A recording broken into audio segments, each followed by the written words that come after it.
శ్రీమాత్రే నమః. జయ గురు దత్తాత్రేయ నమః. ఈ వీడియోలో మనం కన్యా రాశి వారికి జూన్ 16 నుంచి 30 మధ్యలో జరగబోయే పక్ష ఫలితాలు పరిశీలిద్దాం. ఏదైనా కన్యా రాశి వారి యొక్క అదృష్టం మారబోతుంది. ప్రస్తుతం ఈ జూన్ 22వ తారీఖు వరకు కూడా దశమ స్థానం అందే బుధగ్రహ సంచారం. ఇది మీకు కొన్ని కొత్త అవకాశాలు తీసుకురావడం జరుగుతుంది. మీలో ఉన్నటువంటి నైపుణ్యానికి తగిన గుర్తింపు రావడం జరుగుతూ ఉంటుంది. అది విద్యార్థులకు కానీ వ్యాపారస్తులకు కానీ బుధగ్రహం చాలా అనుకూలంగా సహకరించడం జరుగుతుంది. దీనివల్ల ఏర్పడినటువంటి భద్ర మహాపురుష యోగ ప్రభావంతో మీ యొక్క సామర్థ్యానికి గుర్తింపు రావడం జరుగుతుంది. ఏ పనైనా ధైర్యంగా ముందుకు వెళ్ళగలుగుతూ ఉంటారు.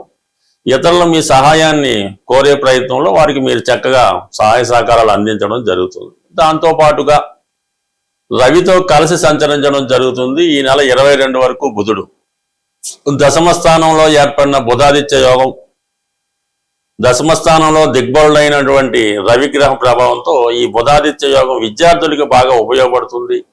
ఏదైనా ఉద్యోగం మారాలనే మీ ఆలోచన, ఒక ట్రాన్స్ఫర్ కావచ్చు, వేరే చోటుకు మారాలనుకోవచ్చు, లేదంటే కొత్త ఉద్యోగం చూసుకోవాలనే మీ ప్రయత్నం చాలా వరకు నెరవేరుతుంది. ప్రస్తుతం వస్తున్నటువంటి ఆదాయంతో పాటు అదనపు ఆదాయం కొరకు మీరు చేసే ప్రయత్నాలు చాలా వరకు ఫలిస్తాయి. అయితే జూన్ 22 తర్వాత ఈ బుధుడు 11వ స్థానంలోకి రావడం జరుగుతుంది. ఇది ఒక విధంగా మీ జీవితానికి ఒక టర్నింగ్ పాయింట్ లాంటిదనే చెప్తాను. ఎందుకంటే అక్కడ ఉన్నటువంటి గురువుతో కలిసి సంచరించడం అన్నది మామూలు విషయం కాదు. ఇక్కడ చతుర్థాధిపతి సప్తమాధిపతి అయినటువంటి గురువుతో కలగడం వల్ల మరి వివాహపరంగా మీరు ఎదుర్కొంటున్నటువంటి సమస్యలకి పరిష్కారం దొరుకుతుంది. వేరువేరుగా ఉన్నటువంటి భార్యాభర్తలు ఒకే చోటికి ఒకే మాట మీదకి రావడం జరుగుతుంటుంది. అలా కొత్తగా వివాహ ప్రయత్నాలు చేస్తున్న వాళ్ళకి ఇది చాలా అనుకూలమైనటువంటి సమయం. మీరు సిన్సియర్గా ప్రయత్నం చేయాలే తప్ప మీరు ఎటువంటి పెళ్లి సంబంధం కొరకు లేదంటే అమ్మాయి కొరకు అబ్బాయి కొరకు ఎదురు చూస్తున్నారో అటువంటి వివాహ సంబంధం మీకు నెరవేరే అవకాశం ఉంది. తల్లిగారితో ఉన్నటువంటి మీ విభేదాలు సమసిపోతాయి. విద్యాపరంగా మీరు ఎదుర్కొంటున్నటువంటి సమస్యల నుంచి బయటపడడం జరుగుతుంది.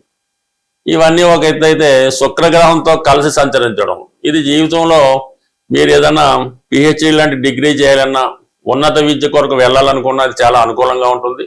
ప్రధానంగా స్నేహితులందరూ కూడా ఎప్పుడో చిన్నప్పుడు చదువుకొని మంచి స్థాయిలో ఉన్నటువంటి స్నేహితులంతా ఒక చోట కలుసుకోవడం, అందరూ కలిసి ఏదైనా ఒక నిర్ణయానికి రావడం జరిగే అవకాశం ఉంది.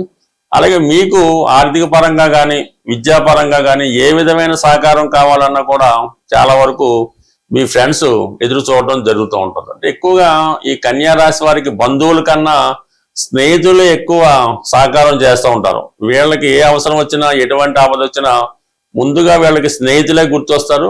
దాని విధంగానే వాళ్ళు స్నేహితులు ఇతనికి సహకరించడం జరుగుతూ ఉంటుంది. కాబట్టి అటువంటి మంచి స్థితిలో ఉన్నటువంటి స్నేహితులు ఈ సమయంలో మీకు సహకరిస్తారు. ఇదే సమయంలో మీ భర్త గారికి లేదంటే మీ భార్యకి మీరు ఏదైనా ఉద్యోగ ప్రయత్నం చేస్తుంటే ఆ ఉద్యోగ ప్రయత్నం చాలా వరకు నెరవేరే అవకాశం ఉంటుంది. ఇక ప్రధానంగా మరి సప్తమంలో శని భగవానుడు వివాహపరంగా అడ్డంకులు ఏర్పడుతున్నప్పటికీ భార్యాభర్తల మధ్య ఏదో విధంగా ఫిజికల్గా దూరం అవుతున్నప్పుడు కూడా ప్రస్తుతం ఉన్నటువంటి గురువు లాభస్థానం నుంచి వీక్షించడం వల్ల ఇటువంటి వివాహపరంగా భార్యాభర్తల పరంగా అనారోగ్య పరంగా ఏ కారణం వల్ల అయితేనే భార్యాభర్తలు విడిగా ఉంటున్నారో ఆ సమస్యలన్నీ పరిష్కారం అయి అది మీకు అనుకూలంగా మారే అవకాశం ఉంది. ఇక కుజుడు అష్టమ స్థానంలో ఉండడం వల్ల జూన్ 20వ తారీఖు వరకు ఏదైనా ప్రయాణాలు చేస్తున్న వాళ్ళు జాగ్రత్తగా ఉండాలి. ప్రమాదకర వృత్తుల్లో ఉన్న వాళ్ళు కూడా జాగ్రత్తగా ఉండడం మంచిది. వాహనాలు వేగంగా నడుపుతున్న వారు కూడా ఈ విషయంలో కొంత జాగ్రత్త అవసరం. సడన్ గా ఏదైనా జరిగే అవకాశం ఉంటుంది. అయితే జూన్ 20వ తారీఖు తర్వాత కుజుడు భాగ్యస్థానంలోకి రావడం జరుగుతుంది. ఇది ఒక విధంగా మీకు ఏదైనా ఆర్థిక పరంగా దూర ప్రాంత ప్రయాణాలు చేయడం కానీ వ్యాపార పరంగా వేరే ప్రాంతం సందర్శించడం కానీ గతంలో మీకు విరోధులుగా ఉన్నవారు కొంత మిత్రులుగా మారడం, అలాగే మీ పిల్లల యొక్క అభివృద్ధి మీకు కొంత ఆనందాన్ని సంతోషాన్ని కలిగించే అవకాశం ఉంది. బట్ ఏదైనా ఈ రాశి వారికి అటు దశమ స్థానంలో ఉన్నటువంటి రవి దిగ్బలుడై ఉండడం వలన మరి ఇది ప్రభుత్వ ఉద్యోగులు చాలా పర్ఫెక్ట్గా చాలా సిన్సియర్గా పనిచేస్తారు.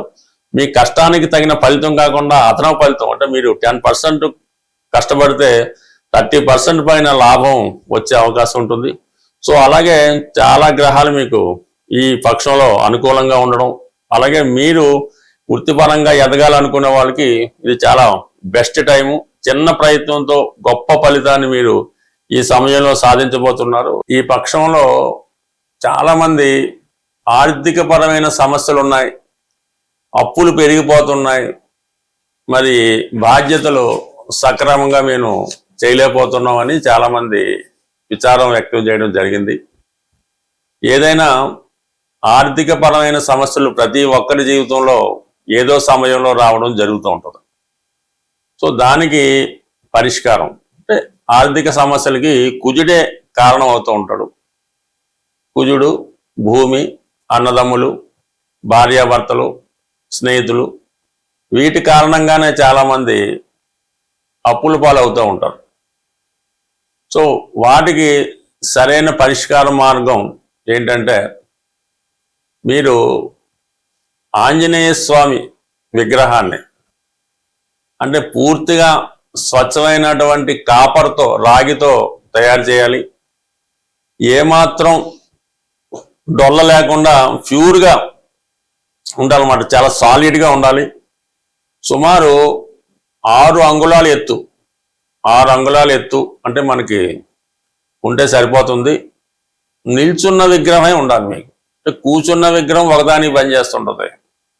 కొంతమంది ఈ సంజీవ పర్వతాన్ని మోస్తున్నటువంటి విగ్రహాన్ని కానీ ఫోటోను కానీ పెడుతుంటారు. అది కొన్నాటికి పనిచేస్తుంటారు. ఇప్పుడు ఉన్నటువంటి సమస్యలకి రెడీ టు మూవ్గా ఉండాలన్నమాట ఆంజనేయ స్వామి వారు. అటువంటి కాపర్తో చేసిన విగ్రహాన్ని మీరు తయారు చేయించుకొని పూజా మందిరంలో పెట్టుకోవాల్సి ఉంటుంది. బ్యాక్గ్రౌండ్గా సీతారాముల పట్టాభిషేకం ఫోటో పెట్టుకోవాలి. మిగతా ఫోటోలు మీ ఇష్టం. ఈ సీతారాముల ఫోటో లేకుండా, వాళ్ళని పూజించకుండా ఆంజనేయ స్వామిని మీరు ఎంత పూజించినా కూడా మీ టైం వేస్ట్. ఆ పట్టాభిషేకం ఫోటో మీరు పెట్టండి. ఆంజనేయ స్వామి వారిని అంటే మామూలుగా స్థాపించి ప్రతి మంగళవారం కేవలం సింధూరంతో పూజించాలన్నమాట.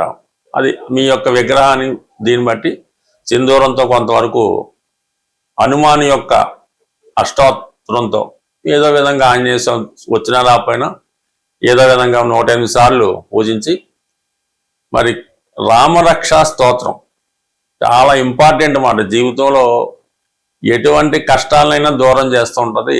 ఈ రామరక్షా స్తోత్రాన్ని పారాయణ చేయడం వల్ల, పఠించడం వల్ల ఇలా ఒక 8 మంగళవారాలు చేయాలి. ప్రతి మంగళవారం కూడా మీరు ఎంత రుణం ఉంది, సుమారు మీకు ఒక 10 కోట్ల అప్పు ఉందనుకుందాం.